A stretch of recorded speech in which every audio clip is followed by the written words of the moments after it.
¿Cómo está? Comienza Es Noticias. ¿De qué vamos a estar hablando hoy? Bueno, en primer lugar es Noticia Venezuela. A partir de este martes, la Fuerza Armada Nacional Bolivariana acentúa su presencia en la frontera con Colombia con las maniobras Soberanía y Paz 2019. El objetivo, prepararse ante una posible invasión desde el vecino país. En paralelo, Venezuela vuelve a alzar su voz en la ONU, denuncia un nuevo informe sobre derechos humanos que califica de sesgado e impreciso. ¿Cómo se ha llegado a esta escalada de tensiones? ¿Qué fichas mueve el gobierno de Estados Unidos en este contexto? Lo vamos a analizar muy en breve. También es noticia Argentina, casi un mes después de haberse celebrado las elecciones primarias abiertas, simultáneas y obligatorias, conocidas por su sigla como PASO, en las que el Frente de Todos barrió la propuesta macrista Juntos por el Cambio por más del 15%. Una encuesta publicada a la víspera muestra que Alberto Fernández superaría el 50% de los votos y podría llevarle una ventaja a Mauricio Macri de 17 puntos, nada más y nada menos. ¿Cómo han influido las recientes medidas económicas del gobierno en el crecimiento de esta brecha electoral que aleja al actual jefe de la Casa Rosada de la reelección? Igualmente lo analizamos. Y por último es noticia Brasil. Los hijos del presidente Jair Bolsonaro no paran de causar polémica en redes sociales. Las publicaciones de dos de ellos son el más claro reflejo de los valores de la familia, así como de las políticas con las que su padre conduce ese país. En minutos le contamos por qué. Acompáñenos.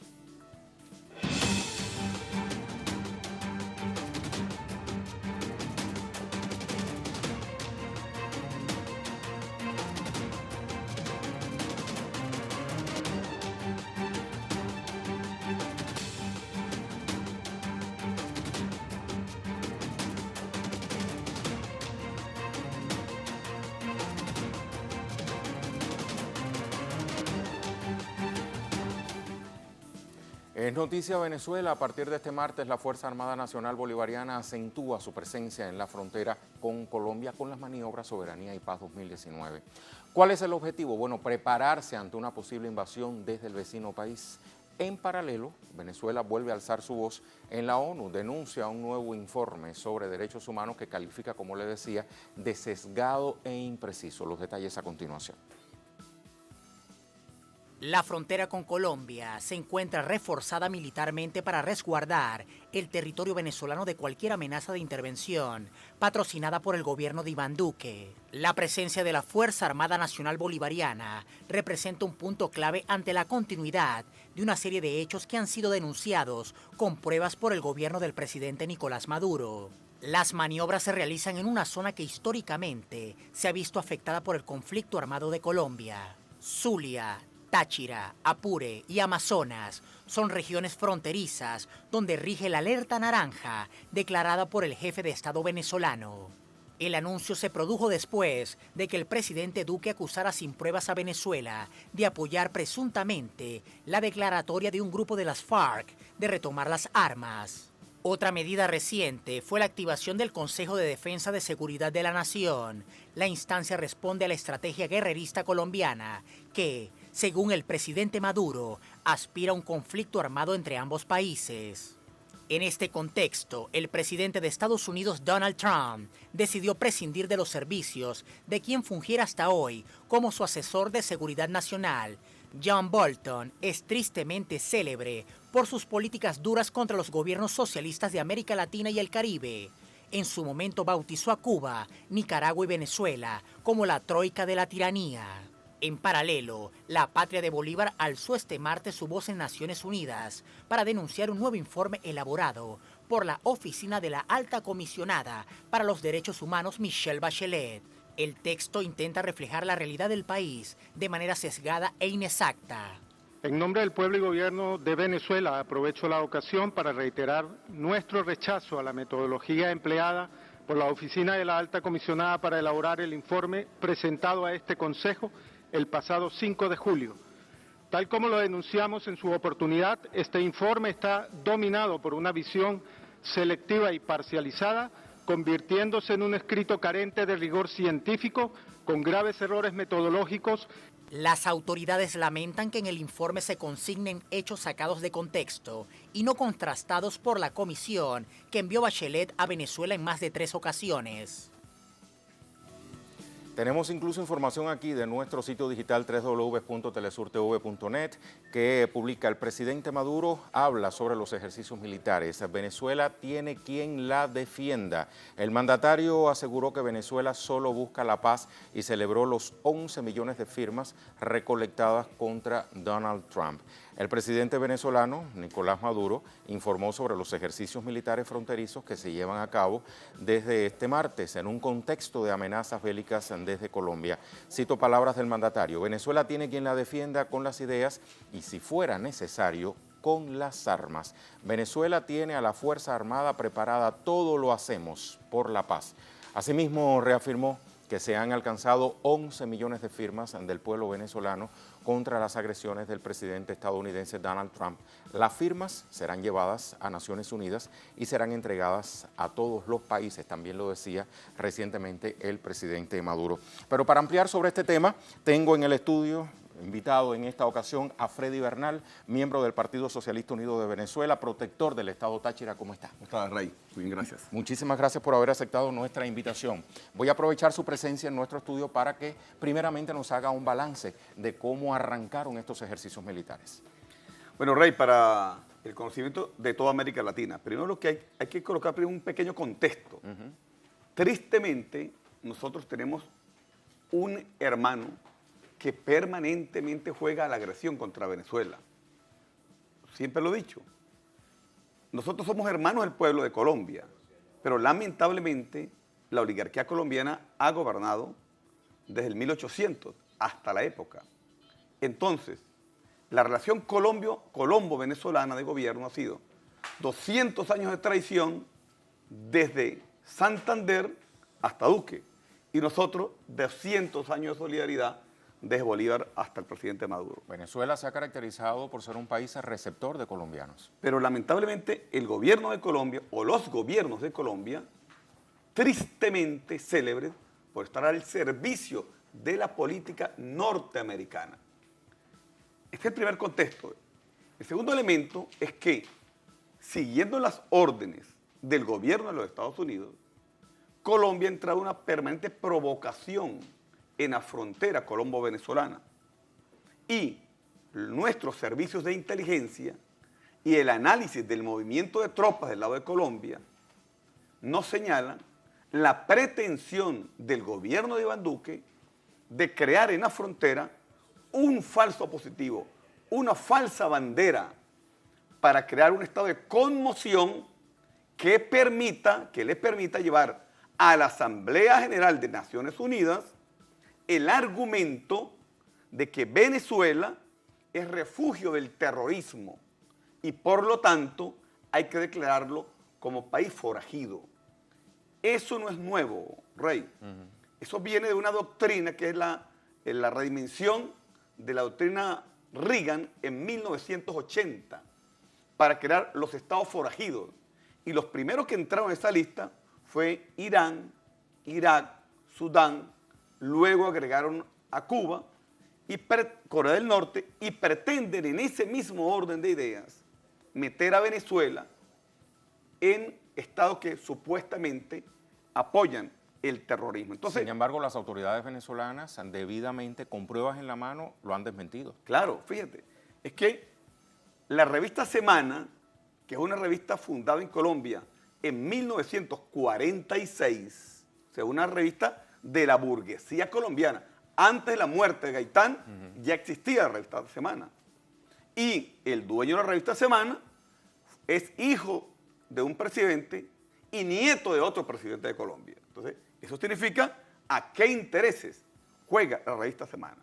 La revista Semana, como lo señaló nuestro vicepresidente de Comunicaciones, señala o coloca en su portada al presidente Nicolás Maduro, a un miembro de la FARC y un miembro del ELN.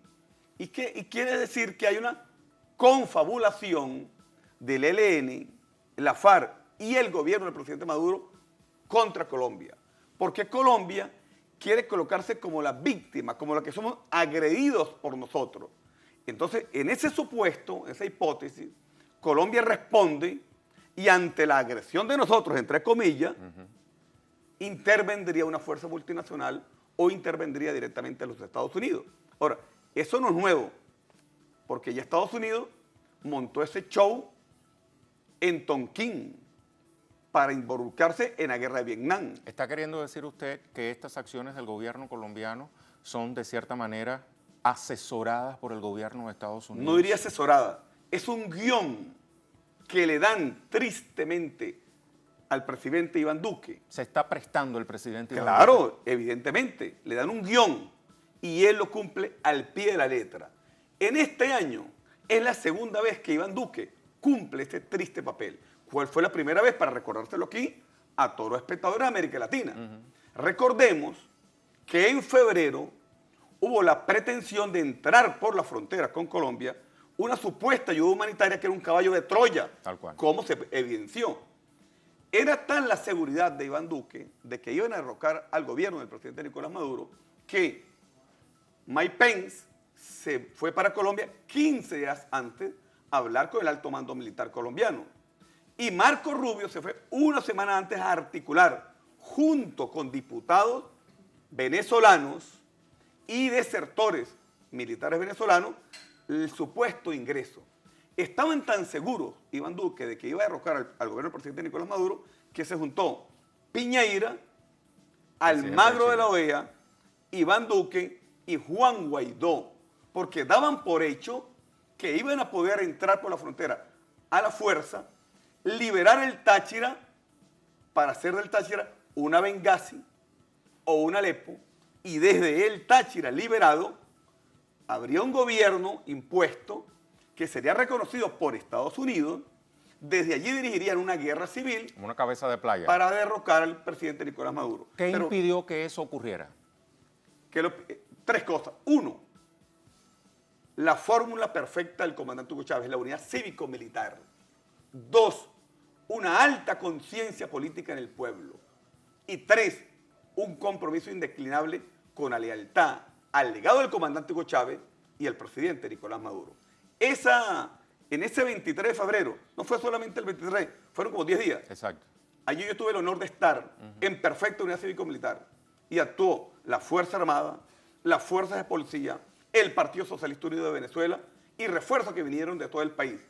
Y gracias a esa unidad y a nuestra convicción de defender la paz y la soberanía, hoy estamos en paz. Pero, te reitero, es una paz que está amenazada, por eso el presidente Maduro decreta, la alerta naranja en la zona fronteriza. Este año, Iván Duque se ha prestado para dos shows o dos tareas de Estados Unidos. La primera, el 23 de febrero.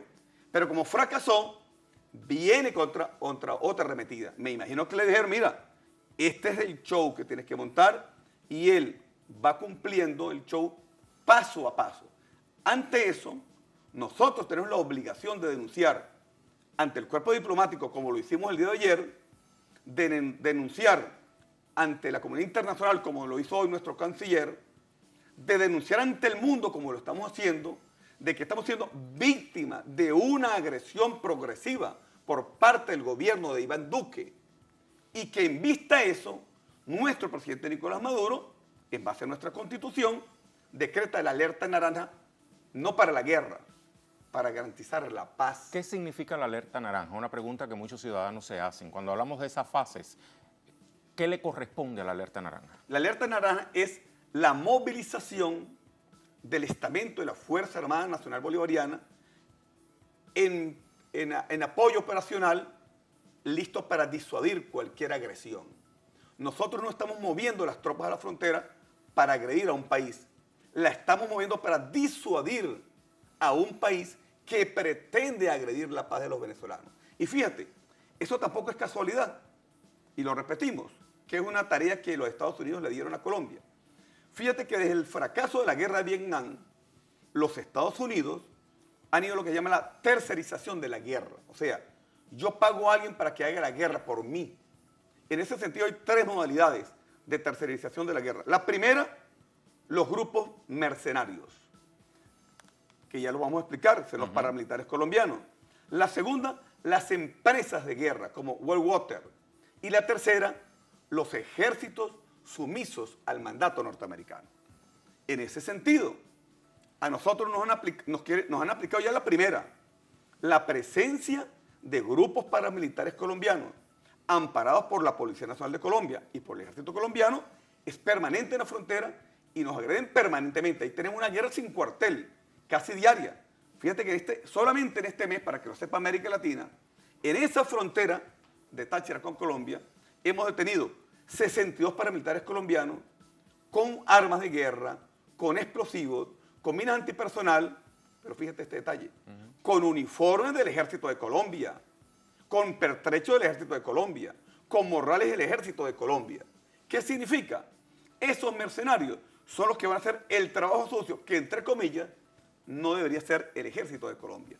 A esa agresión ya estamos siendo sometidos en forma permanente. Lo que pasa es que gracias al ejercicio de la autoridad en la frontera los hemos detenido. El segundo elemento son las empresas de seguridad. Recordemos que hay un mercenario que es dueño de una empresa que se llama Wellwater, que ofreció al gobierno de Donald Trump que con una pequeña suma de unos cuantos miles de millones de dólares, con 5.000 soldados podría derrocar al gobierno del presidente Nicolás Maduro. Y el tercer elemento, que es el que está ahorita en pleno desarrollo, es utilizar a las fuerzas formales, convencionales de Colombia, como un instrumento para que agreda a Venezuela. Es la tercerización de la guerra. Hay que recordar que Colombia tiene 7 bases militares norteamericanas y que tristemente ese ejército está al servicio del mandato de los Estados Unidos. Así que nosotros estamos siendo agredidos por Estados Unidos, pero a través de un gobierno sumiso, como es el gobierno de Iván Duque.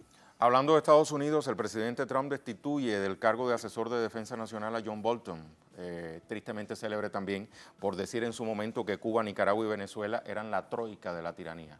Pero fíjate, el presidente Donald Trump se ha rodeado de personajes como Mike Pence, Mike Pompeo, John Bolton, que bueno, son unos locos de verdad. Elliot Abrams. Elliot Abrams, sí, juegan a la guerra en forma permanente. No nos sorprende que haya destituido a John Bolton.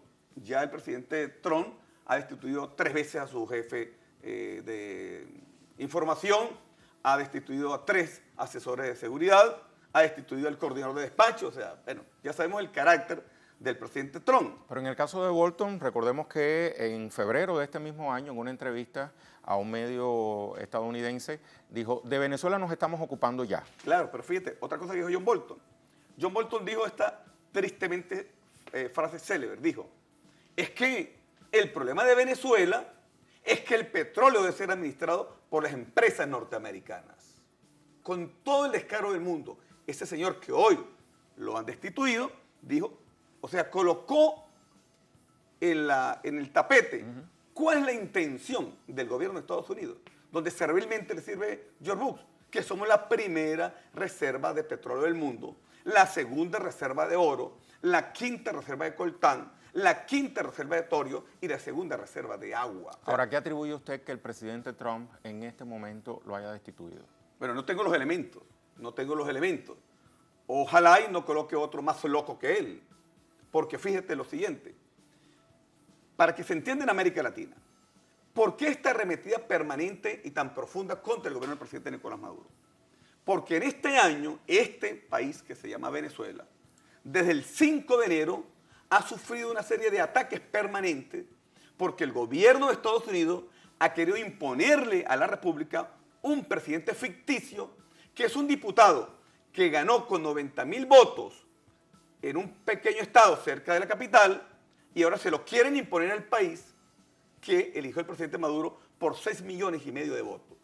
Esa estrategia política, económica, social y de agresión militar ha fracasado hasta los momentos. Y a ese diputado le quedan 5 meses como presidente de la Asamblea Nacional.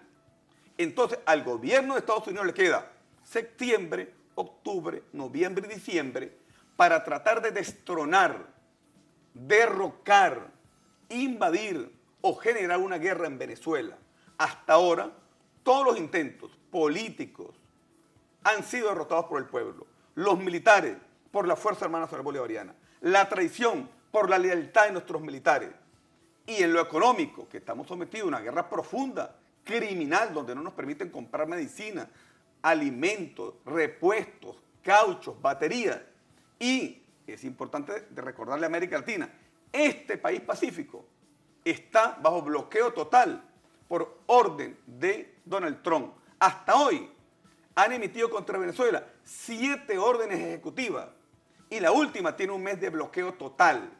Pero como les ha sido imposible por cualquier medio derrocar la fuerza del pueblo, derrocar al presidente Nicolás Maduro y partir la unidad de las Fuerzas Armadas, ahora pretenden montar un falso positivo para llevarlo a la Asamblea de Naciones Unidas, tratar de buscar allí los votos para colocarnos como país forajido y generar una guerra. Pero una guerra que es importante señalar lo siguiente.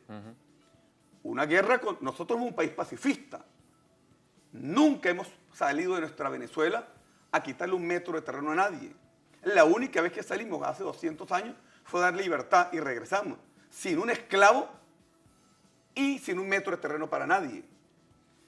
Este ejército pacifista está preparado para la defensa de la nación. Tenemos más de 2 millones de hombres y mujeres en la Milicia Nacional Bolivariana, desplegados en todo el país. Tenemos un partido sólido que garantiza la unidad del pueblo y tenemos una Fuerza Armada con la capacidad defensiva de nuestra nación. ¿Cómo se suman la Milicia Nacional Bolivariana, el Partido Socialista Unido de Venezuela a la Fuerza Armada Nacional Bolivariana para de manera integral enfrentar esta situación? Bueno, es importante que se sepa, la Constitución de la República Bolivariana de Venezuela, en su artículo 326 señala la corresponsabilidad en la defensa nacional. O sea, en Venezuela, la defensa de la nación no estará exclusiva de la Fuerza Armada Nacional Bolivariana, sino que además se puede incorporar la milicia y el pueblo.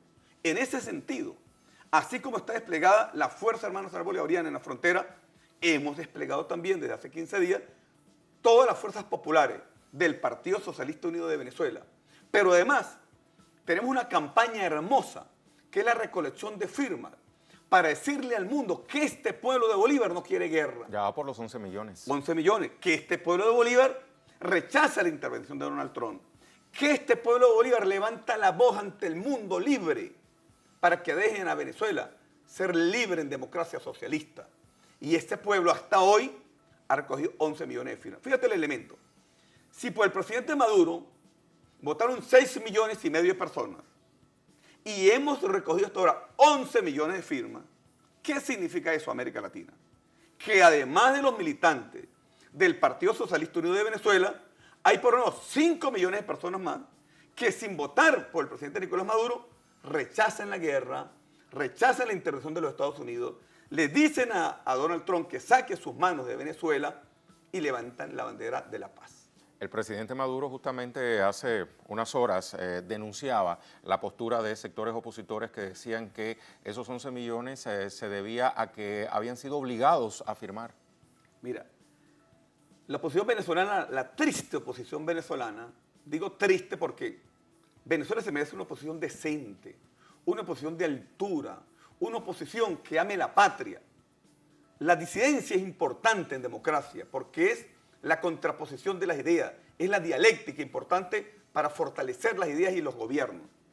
Pero tristemente en Venezuela tenemos una oposición que soñaría con ver la bandera de Estados Unidos en el Palacio de Miraflores, una oposición que dice abiertamente que pide una intervención militar como si las bombas o los cartuchos están señalados solo a los chavistas, cuando hemos visto la tragedia de Siria, de Irak, de Libia. Hay insensatos, Rey, que piden que su patria donde nacieron sea bombardeada por misiles norteamericanos. Sin embargo, desde los propios Estados Unidos, las máximas autoridades de Estados Unidos dicen que no han logrado ponerse de acuerdo con los dirigentes de la oposición en este país porque cada uno quiere repartirse parte del pastel. Bueno, lo dijo un alto dirigente de Estados Unidos, dijo, si saliera Maduro del poder, por lo menos habría 42 candidatos presidenciales. Mientras que de este lado, aquí hay un solo líder, el presidente Nicolás Maduro, un solo gobierno, un solo partido. Además, nuestro partido tiene una dirección nacional, Rey, que toma decisiones en debate cada lunes. Y luego, hacia abajo, la orden que diseña la dirección nacional llega hasta el último rincón de Venezuela, representando una unidad monolítica. Y en las peores circunstancias, por ejemplo, cuando hubo un apagón hace como 2 meses, en casi medio de la penumbra, sin redes sociales, sin radio, sin prensa, sin televisión, convocamos una marcha en rechazo a una posible agresión norteamericana. Y ha sido una de las más grandes y hermosas y motivadoras marchas que hemos tenido. ¿Qué significa eso? En este país hay unidad nacional. En este país hay convicción de patria. Y en este país hay fortaleza para defendernos en cualquier circunstancia y en cualquier terreno. ¿Cómo le responde el gobierno bolivariano a esa confianza que aún le profesa el pueblo venezolano a la revolución de Chávez, a la revolución de Maduro, a la revolución bolivariana, en medio de esta guerra económica que afecta, como usted bien lo decía, a todo el pueblo? Como nos lo enseñó el comandante Hugo Chávez, amor con amor se paga. En medio de esta guerra criminal, el presidente Maduro sigue llevando los alimentos a 6 millones de familias. En medio de esta guerra criminal siguen funcionando los centros de diagnóstico integral, los centros de rehabilitación integral y los hospitales. A pesar de que no nos permiten comprar medicina, la estamos trayendo de la India y de Turquía. En medio de esta guerra criminal hay apoyo al sector transporte con caucho, con baterías, con insumos traídos muy caros y tercerizados de otros países al otro lado del mundo. En medio de esta guerra criminal hacemos el esfuerzo de darle paz, unidad y confianza a nuestro pueblo. En medio de esta guerra criminal no hemos tocado el sistema de seguridad social. Seguramente hemos reducido la infraestructura, seguramente hemos reducido en gastos de la burocracia, pero en medio de esta guerra criminal no hemos tocado la protección social de nuestro pueblo y nuestro pueblo lo valora. Pero hay otra cosa, como lo hemos dicho, la suerte de nuestro pueblo es la suerte de los dirigentes. Nosotros no dirigimos de oficinas con aire acondicionado. Nosotros no dirigimos desde Twitter. Nosotros dirigimos un gobierno que le toca la piel a la gente. Por ejemplo, yo tengo una tarea en la frontera con Colombia que es el Táchira. Y yo estoy ya permanentemente. Mañana primero hora estoy tomando un avión para ir allá al Táchira a sumarme a los ejercicios militares. Y allá es el contacto directo con el pueblo. Entonces, cuando el pueblo ve que su dirigente está en la primera línea de combate, cuando el pueblo ve que el dirigente pasa las mismas penurias que el pueblo, cuando el pueblo ve que no hay privilegios, el pueblo resiste como lo ha hecho. Y yo no tengo la menor duda, Rey, que a pesar de las amenazas, a pesar de las dificultades, a pesar de esta guerra criminal, este pueblo se redimensiona, se fortalece y se crece en las dificultades. En cambio, la alta comisionada para los derechos humanos dicen que aquí se violan los derechos humanos. Lo denunciaba justamente hoy el gobierno de Venezuela diciendo que ese informe presentado por Michelle Bachelet es sesgado e inexacto. Sí, mira, la misma comisionada de derechos humanos que asedió y se hizo la loca ante el asesinato de los líderes mapuches de su pueblo chileno. La misma comisionada de derechos humanos que siendo presidente dijo, es que cuando los mapuches llegaron a la universidad se desviaron, pues comenzaron a pensar. Esa triste, célebre socialista que su papá fue asesinado por la dictadura y que ni siquiera respeta la memoria de su padre, se ha puesto a la orden de los Estados Unidos. Y cuando vino a Venezuela, vino ya con el informe elaborado. Vino solamente a guardar las formas. Así que bueno, que Michelle Bachelet diga lo que se le ocurra. Nosotros tenemos la conciencia tranquila y aquí hay un pueblo y una Fuerza Armada que está en la calle defendiendo la paz, la soberanía, la identidad, nuestros valores, a Bolívar y el legado del comandante Hugo Chávez. Yo estoy seguro que ojalá y no pasemos de las tensiones en la frontera. Estoy seguro que no va a haber violencia en la frontera y no va a haber por 2 cosas. Porque hay conciencia de parte de nuestro pueblo. 2, porque una Fuerza Armada Nacional Bolivariana desplegada a lo largo de la frontera. Y 3, porque Iván Duque sabe que nosotros somos capaces de defender la patria de los libertadores. Y porque Iván Duque sabe que de ocurrir el supuesto negado, que nunca queremos que ocurra, de una guerra con Colombia, el escenario no va a ser solamente Venezuela, el escenario va a ser Colombia. O es que nuestros Sukhoi son de plástico, o es que nuestra defensa antimisilística son de juguete, o es que nuestra Fuerza Armada Nacional Bolivariana tiene balas de bala, o es que nosotros no tenemos el coraje y la valentía de defender esta patria. Así que el gobierno de Iván Duque, él se preparó por una guerra de guerrillas, pero ellos nunca han enfrentado un Estado. Y nosotros tenemos hoy el sistema de defensa aéreo más poderoso de este continente. No para agredir a nadie, pero sí para defendernos de cualquier agresión, venga de donde venga. Muchísimas gracias, Freddy, por estas reflexiones para Telesur. Gracias. Hasta la próxima. Freddy Bernal nos estaba acompañando. Bueno, vamos a hacer una pausa. Al regreso es Noticia Argentina, no lo olvide. Casi un mes después de haberse celebrado las elecciones primarias abiertas, simultáneas, obligatorias, conocidas como PASO por su sigla, en las que el Frente de Todos barrió la propuesta macrista Juntos por el Cambio por más de 15%, una encuesta publicada la víspera muestra que Alberto Fernández superaría el 50% de los votos y podría llevarle una ventaja a Mauricio Macri de 17 puntos. Ahora, ¿cómo han influido las recientes medidas económicas del gobierno en el crecimiento de esta brecha electoral que aleja al actual jefe de la Casa Rosada de la reelección? Eso y más lo vamos a ver cuando volvamos.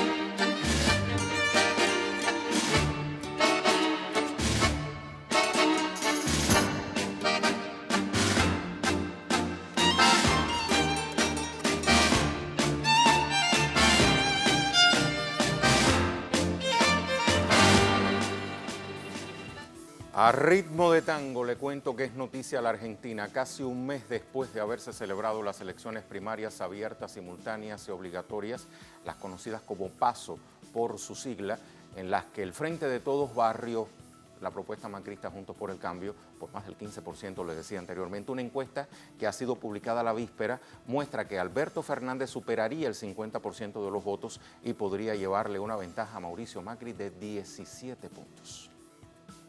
El sondeo de Ricardo Rubieri y Asociados plantea dos escenarios, uno con proyección de indecisos y otro sin ellos. En el primero, Alberto Fernández alcanza el 51.5%, mientras que el actual jefe de la Casa Rosada acapara el 34.9%. Le siguen en este orden Roberto Labaña con el 8.1%, Nicolás del Caño con 2.9%, Gómez Centurión con 1.4%, y José Luis Espert con 1.3. Sin proyectar los indecisos, el candidato del peronismo alcanza un 48.4% y Macri obtiene un 32.8%. El 70% de los encuestados considera que la victoria del Frente de Todos está cantada. Aseguran que Alberto y Cristina Fernández serán presidente y vicepresidenta respectivamente. Solo un 14% cree que Macri tendría posibilidades de ganar los comicios el 27 de octubre. Según este instrumento de medición social, la expectativa de aquí a diciembre sobre la situación económica de la Argentina es altamente negativa. El 54% de los consultados dice que el gobierno de la Alianza Cambiemos no logrará controlar la crisis para cerrar dignamente su gestión. Pasamos al análisis. Desde Buenos Aires nos acompaña el economista Ernesto Matos. Te saludo, Ernesto, ¿cómo estás? Buenas noches, ¿cómo están?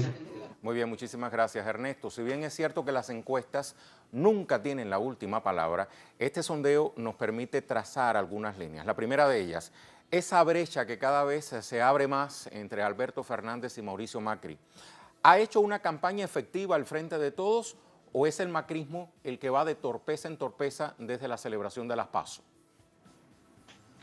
No, está claro que es la política económica de Mauricio Macri y hoy el ex presidente del Banco Central, Federico Sturzenegger, que estuvo al inicio de la gestión, culpó directamente al presidente de la Nación diciendo que él trató de tomar todas las medidas que pudieran bajar la inflación, pero el presidente estaba obstinado con llevar adelante el cumplimiento del acuerdo con el FMI. Entonces acá lo que deja ver es que es el mismo modelo económico el que ha llevado adelante esta posibilidad de que el Frente de Todos vuelva de nuevo a ser una posibilidad de gobierno.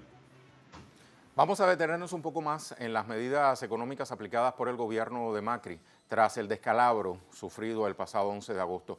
¿Cuáles de ellas ha causado, digamos, que mayor impacto negativo en el seno de la sociedad argentina?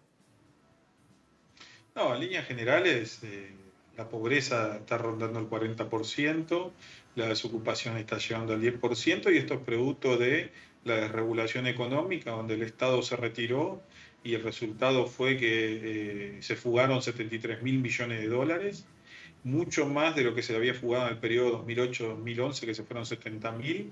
Esto marca que hay un núcleo duro de la sociedad que representa intereses que están basados en la idea de bajar, de transferir la riqueza al exterior, y solamente es posible si un gobierno le facilita, primero, la libre compra de dólares, segundo, la libre liquidación de las exportaciones, ya que te desabastece de dólares al país, y tercero, obviamente, la libre movilidad de capitales, o sea, no hay regulaciones a los capitales extranjeros en la Argentina y por eso pueden entrar y salir, liquidar y transferir al exterior haciendo ganancias rápidas, con una tasa de interés que ha superado, está entre las primeras del mundo. Hoy la tasa de interés en la Argentina es del 86% y en apenas 4 meses se perdieron más de 21.000 millones de dólares de las reservas que existía del acuerdo con el FMI y de otros endeudamientos. El peso argentino, digamos que se deprecia cada vez más. El dólar, como se dice en buen argentino, la suba, no hay quien la controle. ¿Todo esto en qué podría desencadenar? No, bueno, el gobierno hoy tiene la capacidad para controlar esto, pero lo hace a un costo muy alto, que es el de dejar sin reservas al Banco Central. El próximo gobierno va a recibir un Banco Central con menos reservas y lo paradigmático es que todas esas reservas que se están yendo son toma de deuda, no son dólares generados por el comercio exterior.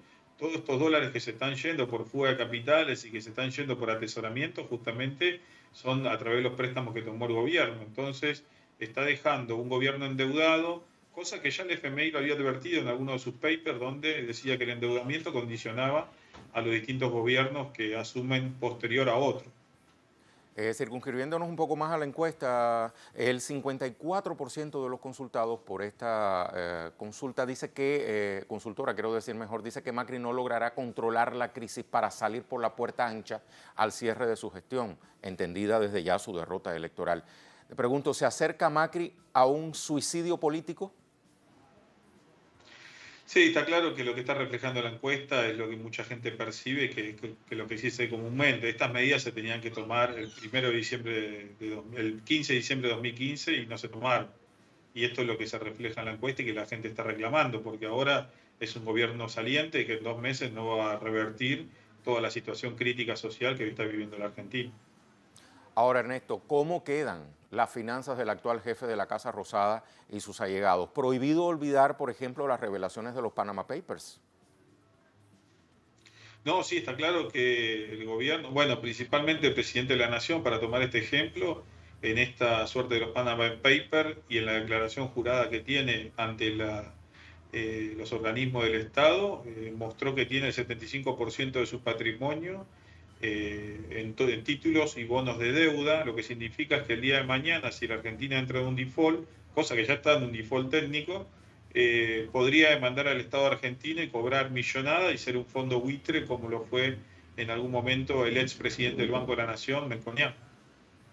Volviendo a una reflexión que habías encabezado, Ernesto, ya para cerrar este contacto contigo, pensando a futuro y en la misma línea económica, o sea, la llegada posible en diciembre del Frente de Todos a la Casa Rosada, ¿con qué panorama se encontraría, reitero, desde el punto de vista económico, que es, digamos, tu mayor especialidad? ¿Qué asemeja y qué diferencia la Argentina de hoy de la que Néstor Kirchner asumió en 2003? Bueno, principalmente el nivel de pobreza, llegar al 40%, la desocupación es otro, la inflación está llegando casi, en el dato de agosto se estima una inflación de piso del 60%, y estos son los números que deja Cambiemos, digamos, ¿no?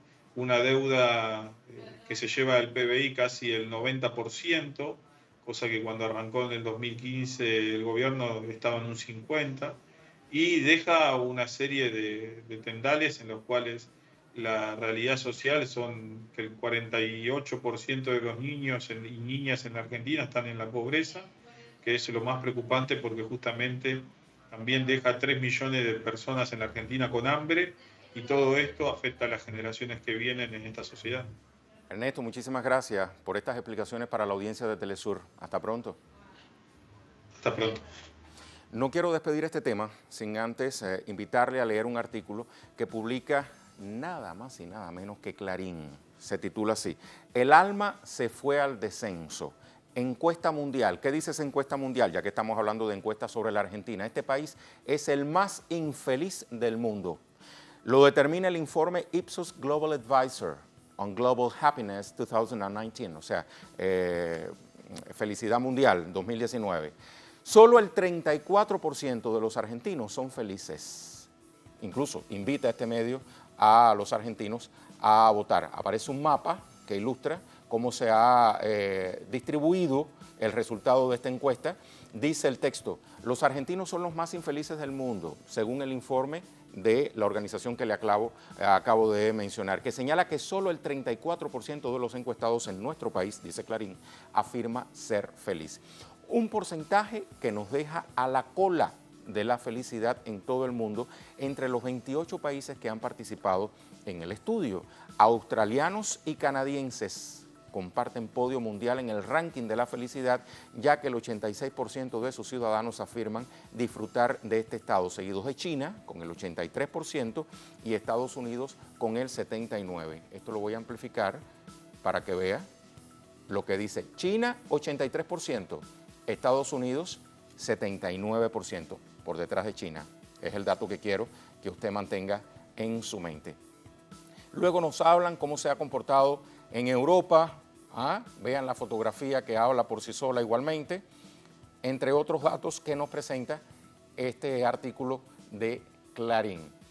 Ahí está entonces, no se lo voy a contar todo, acceda a esta página digital, se enterará de otros pormenores que ofrece este medio argentino sobre la Argentina de Mauricio Macri. Cerramos así este tema y le cuento que después de la pausa vamos a hablar de Brasil. Los hijos del presidente Jair Bolsonaro no paran de causar polémica. ¿Por qué? Le cuento cuando vuelva.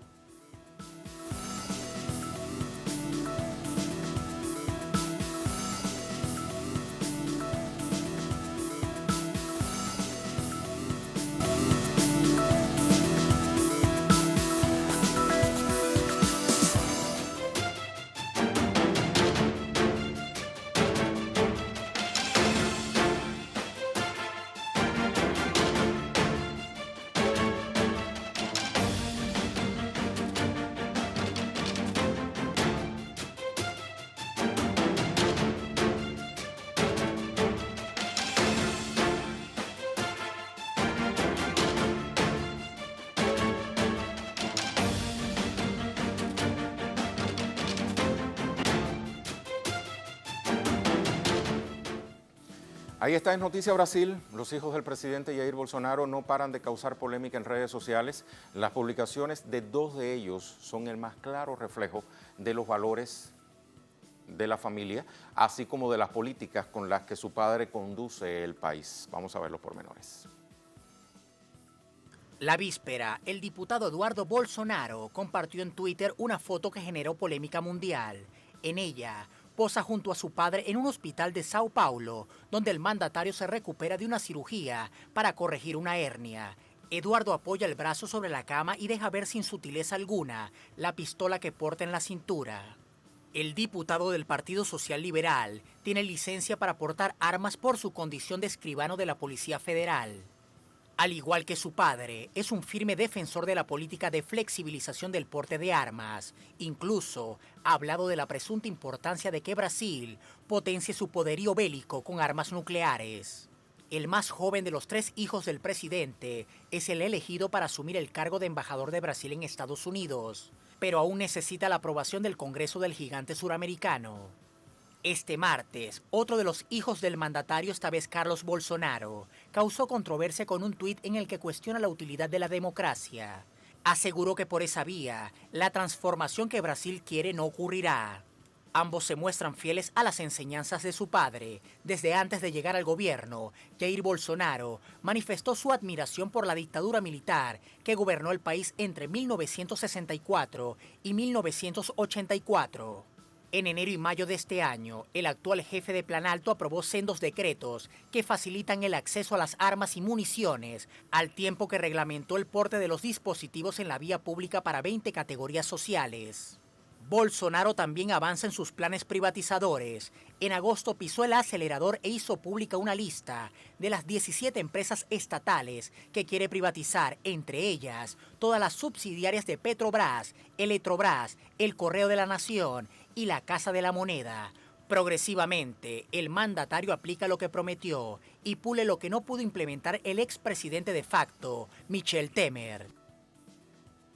Vamos entonces con Ignacio Lemus para que nos ofrezca detalles desde San Paulo. ¿Cómo está, Nacho? El accionar de los hijos del presidente Bolsonaro, digamos que está en sintonía con el pensamiento de su padre. Son sin dudas el resultado de una crianza basada en una filosofía guerrerista y excluyente.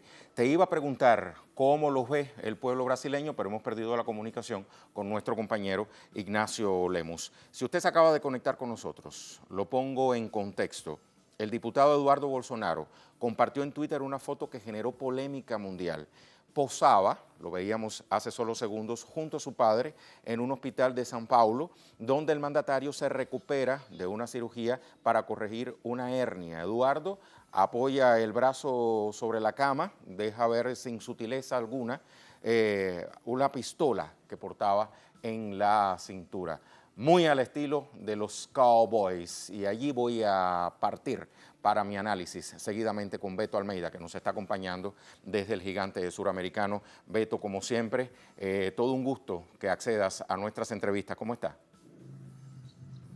Buenas noches, Reyes. Buenas noches a toda la audiencia de Telesur. Un gusto por haber invitado para decirte. Beto, ¿cómo entender esta fotografía del hijo de Bolsonaro armado junto a su padre en un hospital, nada menos que en un hospital al mejor estilo, como decía hace poco, al estilo de los Cowboys estadounidenses? Son posturas muy estudiadas, no son ocasionales, son cosas muy preparadas para montar y mandar mensajes. Mensaje para la industria armamentista, evidentemente, porque se está produciendo un éxtasis en la industria de armamento que quiere incluso lucrar mucho más, porque el mensaje es que todos los ciudadanos brasileños deben tener una arma. Pero también es muy, muy especial para este momento porque Eduardo Bolsonaro es candidato o fue indicado para ser embajador en Estados Unidos. Bom, primero que va para un país en que el armamentismo es una filosofía, una desgraciada filosofía que causa muchísima muerte, matanzas, carnificina, muy seguida, como tuvimos ahora poco, hace una semana. Entonces, si él está en disputa dentro del Senado Federal para una aprobación para que pueda ser embajador en Estados Unidos, indicado por su papá, aparece con una arma, es la manera belicosa con que se presenta para hacer este examen. O sea, él está en ese momento mandando mensaje también para el Senado, porque aparece con una arma. Pero también eso se pone dentro de un contexto en que el otro hijo, Carlos Bolsonaro, había dicho que en democracia no se puede alcanzar los cambios que, según él, Brasil desea alcanzar.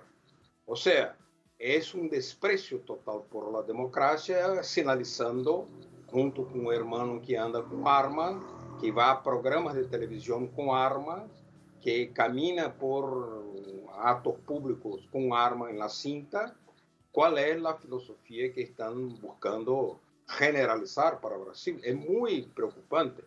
Es la filosofía, digamos, del temor, del amedrentamiento, la filosofía de que yo puedo más que tú porque yo tengo un arma.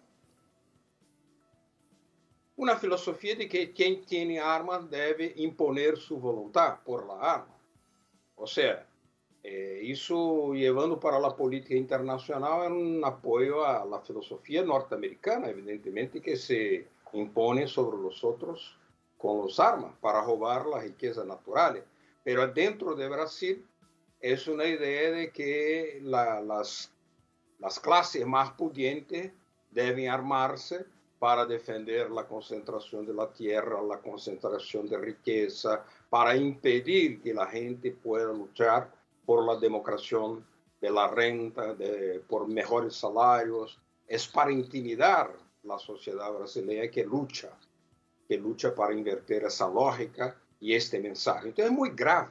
Pudiéramos decir también que estos mensajes que envían los hijos de Bolsonaro, cada uno por separado, uno hablando de, según él, lo improcedente de la democracia y el otro diciendo que tenemos armas, podemos matar, pudiera también entenderse como un mensaje a todas esas voces, a esas organizaciones no gubernamentales, a esos activistas, a esos ambientalistas que durante las últimas semanas han criticado fuertemente al gobierno de Jair Bolsonaro por haber permitido que avancen los incendios en la Amazonía, por ejemplo. No hay menor duda, porque incluso recién mataron un ambientalista, siguen matando campesinos, siguen matando indígenas, todos los que luchan por demarcación de las tierras, que luchan por reforma agraria, que luchan por defensa del medio ambiente, corren el riesgo de vida.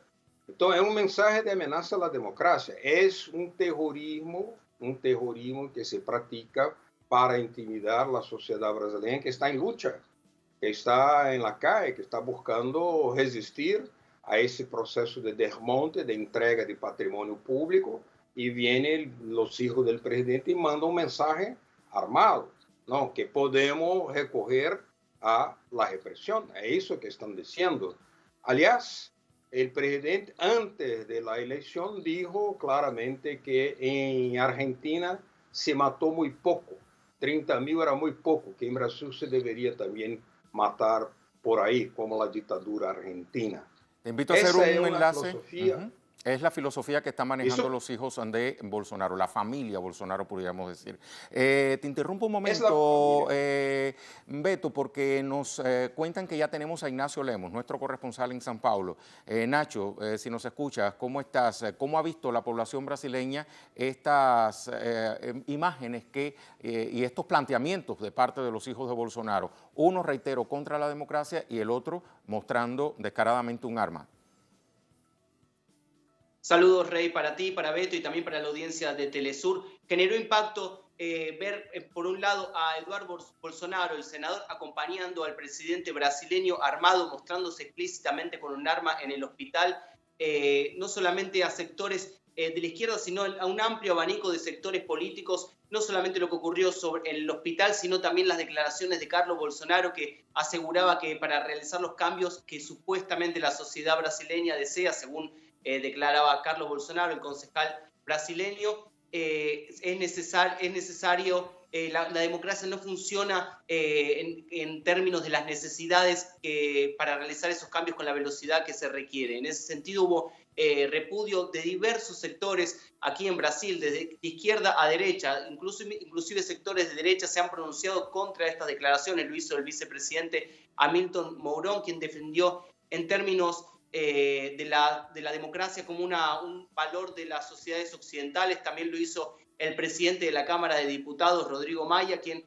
advirtió que no caben esas declaraciones en un país democrático. Lo hizo también el presidente del Senado brasileño, David Alcolumbre, que declaró que también son declaraciones despreciables las de Carlos Bolsonaro. Entonces, un repudio prácticamente de un amplio abanico de sectores sobre estas declaraciones que se mantienen en consonancia con lo que ya viene declarando Jair Bolsonaro durante su gobierno, antes inclusive de ser electo, y su apoyo a las dictaduras latinoamericanas.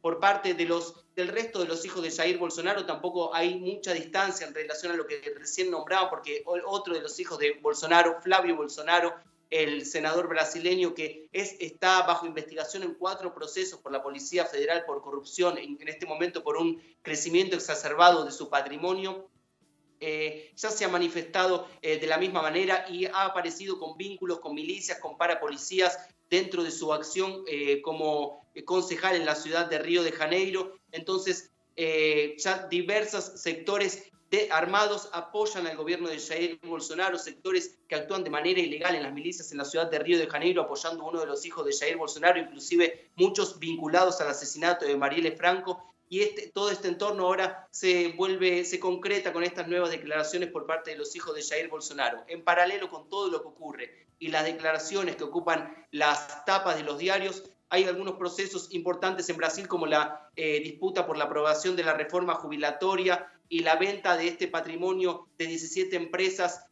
a multinacionales. Entonces, mientras ocupan las tapas de los diarios estas declaraciones de los hijos de Bolsonaro, hay una entrega específica por parte del gobierno brasileño, un ajuste neoliberal y entrega del patrimonio público a transnacionales que afectan también a la población brasileña, Rey. Muchísimas gracias, Nacho. Vuelvo entonces con Beto para hacer las conclusiones de este análisis. Beto, tomando como referencia estas prácticas de la familia Bolsonaro, te pregunto, ¿en qué se ha convertido el Brasil? Bueno, el Brasil sigue teniendo un sueño de democracia, un sueño de transformación, de justicia social.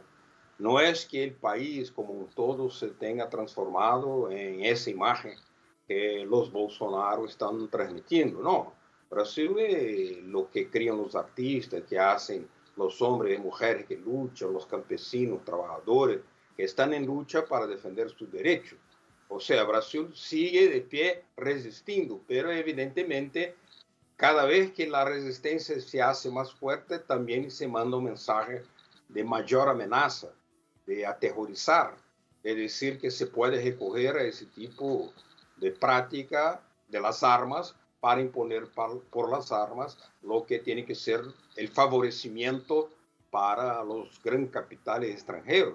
Es eso que están diciendo, esta postura muy ensayada, nada improvisada, muy estudiadas de los hijos de Bolsonaro, porque coincide con su discurso de antes de la elección, el discurso de su papá de antes de la elección, y también su discurso, su práctica de hacer medidas políticas legales para favorecer el armamentismo, sobre todo en favor de las industrias de armamento. O sea, es un desprecio por la democracia y es la preferencia, digamos, por la fuerza para resolver los problemas sociales. Es un tremendo. O sea, no divulgan, por ejemplo, libros, no divulgan música, no divulgan gestos en defensa del medio ambiente, divulgan armas. ¿Qué puede hacer una arma para contener, por ejemplo, los incendios de Amazonia? Nada. ¿Qué puede hacer una arma para hacer más justicia social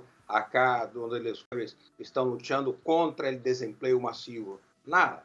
Entonces, es importante que no se perca, no se desespere y que se busque una unidad, siempre la unidad, más unidad de los que luchan para mantener y reconquistar la plena democracia. Beto, 1.000.000 de gracias por estas palabras para la audiencia de Es Noticia en Telesur. Hasta siempre. Muchas gracias. Saludos. Chao. Chao. Beto Almeida nos estaba acompañando. Finaliza entonces nuestro programa Es Noticia, pero como siempre nos despedimos con imágenes de algo que también fue noticia durante esta jornada. Así me despido por hoy. Muchísimas gracias a usted.